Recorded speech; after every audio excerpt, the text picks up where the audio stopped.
नमस्कार दोस्तों, मैं अंकुर उपाध्याय स्वागत करता हूं आप सभी का आपके अपने YouTube channel share market analysis में। दोस्तों, देर रात ये वीडियो पोस्ट कर रहा हूं क्योंकि NSE की तरफ से एक बड़ी अपडेट आते हुए दिख रही है लेट नाइट। आज बैंक निफ्टी की वीकली एक्सपायरी का आखिरी दिन था और जैसे ही NSE ने नोटिस किया कि उनका एक प्रोडक्ट वीकली एक्सपायरी से हट रहा है तो उन्होंने एक के बदले 45 नए प्रोडक्ट लॉन्च कर दिए अब FNO में।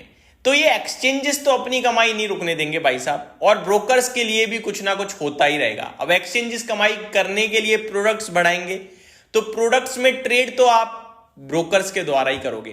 तो जितने लोगों को भी ये टेंशन थी ना कि यार वीकली एक्सपायरी खत्म होगी तो एक्सचेंजेस का और ब्रोकर्स का कारोबार थोड़ा कम होगा, तो उनके लिए मैं बता दूं NSE ने 45 स्टॉक्स को FNO कैटेगरी में शामिल कर लिया है दोस्तों। और ये वो 45 स्टॉक हैं जो आप सभी के फेवरेट हैं, जिनमें भारी भरकम वॉल्यूम्स आते हैं। अब इन्हें आप FNO सेगमेंट में भी देखोगे, यानी फ्यूचर एंड ऑप्शंस में अब इन स्टॉक्स में काम कर सकते हो। अब एक एक करके मैं स्टॉक्स की लिस्ट बताता हूं, ज्यादा देर नहीं लूंगा, शुरू करते हैं। पहले हेडलाइन पढ़ देता हूं। NSE adds 45 new stocks to FNO segment। बड़ा नाम। और FNO में आने के बाद निफ्टी के दरवाजे खुल जाते हैं कि आपका स्टॉक निफ्टी कैटेगरी में आ सकता है। मैंने आपके साथ जब जियो फाइनेंस का शेयर लिस्ट हुआ था तो मैंने कहा था कि लिस्टिंग पे ही ये कंपनी निफ्टी का हिस्सा बन गई है, बट कुछ क्राइटेरियाज हैं, तो जब तक वो क्राइटेरिया फुलफिल नहीं होंगे तब तक निफ्टी में नहीं इंक्लूड होगी। लेकिन इवेंचुअली ये कंपनी निफ्टी में आएगी, लेकिन उससे पहले इसे FNO में आना होगा, तो FNO में आ चुकी है। जियो फाइनेंशियल सर्विसेज का शेयर दोस्तों FNO सेगमेंट में आ गया है।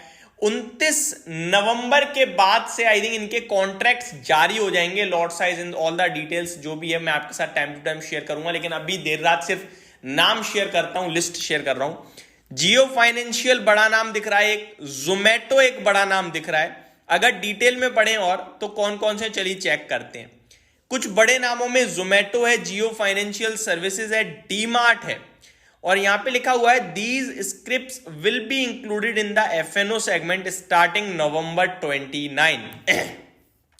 सम of the other stocks include Adani Energy, Adani Green Energy, Angel One, नाम नोट कीजिए, सारे FNO वाले हैं।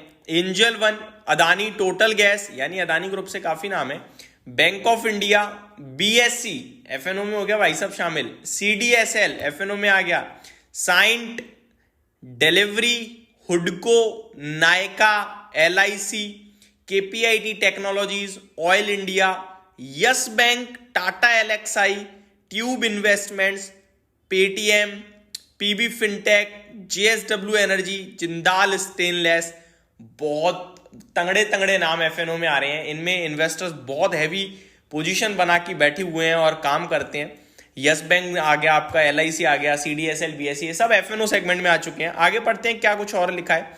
NSE ensures that only stocks that have high amount of liquidity are eligible for inclusion in the FNO segment। तो ये कह रही है कि हाँ, इनमें अच्छा खासा लिक्विडिटी रहती है तो FNO में हम ला सकते हैं। तो ये आपके लिए डिटेल्स दिख रही हैं दोस्तों इन सारे स्टॉक्स में जो आते हुए दिख रहे हैं, और भी पूरी लिस्ट है जो मैं आप सभी के साथ कल डिटेल में शेयर करूंगा, लेकिन अभी के लिए सिर्फ इतना ही। अब आपके फेवरेट स्टॉक्स FNO सेगमेंट में भी आ गए हैं। अगर मैं अपना एक एग्जांपल मतलब अपनी तरफ से कुछ रखना चाहूं तो FNO में आने के बाद शेयर की तेजी थोड़ी धीमी पड़ती है, ये मैंने नोटिस किया है। रीजन, इनमें शॉर्ट पोजीशंस बनने लगती हैं जो इन्हें ऊपर नहीं जाने देती हैं जल्दी से, और फिर इनमें जब तेजी बनती है तो भी काफी शार्प बन जाती है। तो FNO में आने के बाद थोड़ी मूवमेंट स्लो हो जाती है, आप ये कह सकते हो तेजी की, या फिर ये कह सकते हो कि वॉलेटिलिटी बढ़ जाती है। तो ये मेरी तरफ से आपके लिए डिटेल्स थी। Thank you so much for watching this video. Good night guys.